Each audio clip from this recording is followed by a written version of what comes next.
Bismillahirrahmanirrahim. Assalamualaikum warahmatullahi wabarakatuh. Pemirsa yang dirahmati Allah, marilah kita simak ceramah dari Buya Syakur Yasin dengan tema keajaiban dan dahsyatnya bersabar. Sebelumnya marilah kita bersolawat terlebih dahulu. Allahumma sholli ala Sayyidina Muhammad wa ala ali Sayyidina Muhammad.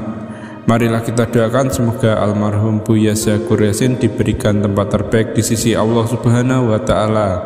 Amin ya Rabbal Alamin. Ya, di dalam Al-Quran ada ayat wasta'inu bis-sabri was-sholah. Saya ingin mendapatkan penjelasan penafsiran dari kata bis-sabri was-sholah dari Buya. Itu saja. Wassalamualaikum warahmatullahi wabarakatuh.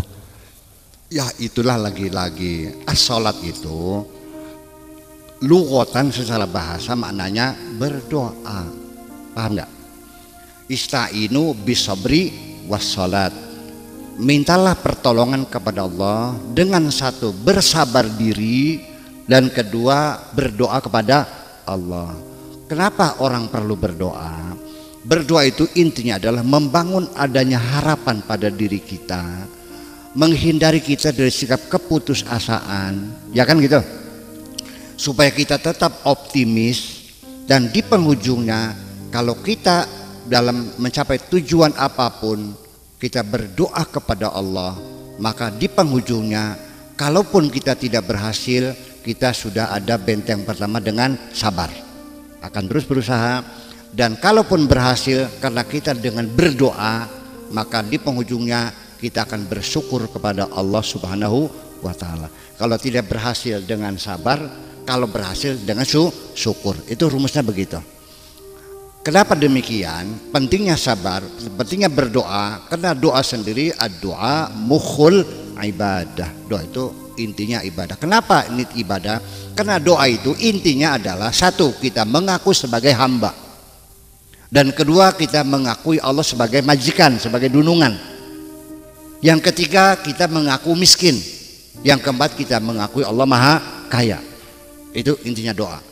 Dan kalaupun berhasil, kita akan menimbulkan rasa saya diberi oleh Allah Subhanahu wa Ta'ala. Setiap orang punya tujuan, diawali dengan berdoa. Ketika berhasil, dia akan bersyukur kepada Allah. Alhamdulillah, ya Allah, nuhun, tujuan berhasil. Sebab kalau tidak berdoa dulu, kita mendapatkan rizki tanpa ada doa. Begitu kita dapat, kita mengingkari pemberian Tuhan. Apa dijawabnya? Aku kaya ini adalah hasil jerih payahku. Saya bisa dapat pangkat ini adalah karena uangku. Aku bisa ini karena cerdasku. Jadi kalau tidak berdoa dulu, di penghujungnya mengklaim dapat sendiri. Sok tanya sama orang kaya yang tidak berdoa, ya, dengan rajin bekerja. Saya nanya, nggak usah disebutin namanya ya. Dulunya itu pembantunya kakek saya, tukang menggembala kambingnya tuh.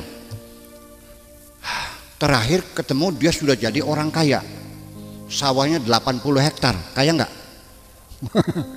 Saya nanya, kamu ini dulu tukang gembala kambingnya kakek saya, kok sekarang bisa kaya raya? Dari mana asalnya? Pak Kiai, saya ini dapat sawah sekian ini bukan hasil korupsi, bukan hasil ngerampok, ini hasil jerih payah sendiri. Berpuluh-puluh tahun, 20 tahun saya makan kepala petek saja. Ya, siang jadi malam, malam jadi siang, kepala jadi kaki, kaki jadi kepala, banting tulang peres. Ini kalimat pengingkaran karena dulunya tidak pernah berdoa. Jadi kalau dapat sendiri. Ini dosa besar, mengingkari nikmat Allah. Mengingkari nikmat Allah itu oleh Allah disebutnya kafir. La in syakartum wa la in kafartum. Kalau kafir berarti orang tidak bersyukur, kafir nggak? Kafir. Dosa besar. Nah, itulah makanya saya ingin mengatakan, jangan pernah mengatakan bahwa itu hanya sekedar kufur nikmat. Kok sekedar sih? Masih ada saya mendengar itu kan sekedar kufur nikmat. Segitu dikatakan wala in kafartum inna adzabi la syadid, dikepukin enggak? Disiksa enggak? Kok sekedar kufur? Gimana lagi gitu jelasnya? Sekarang saya bertanya, anak kita mencuri uang, ketangguhan, dijewer kan? Lalu dia minta maaf, selesai kan? Anak kita tidak berangkat sekolah, gurunya datang, Pak mana anaknya? Ternyata main dingdong di Raja Galuh. Dijewer, nangis, minta maaf, selesai kan?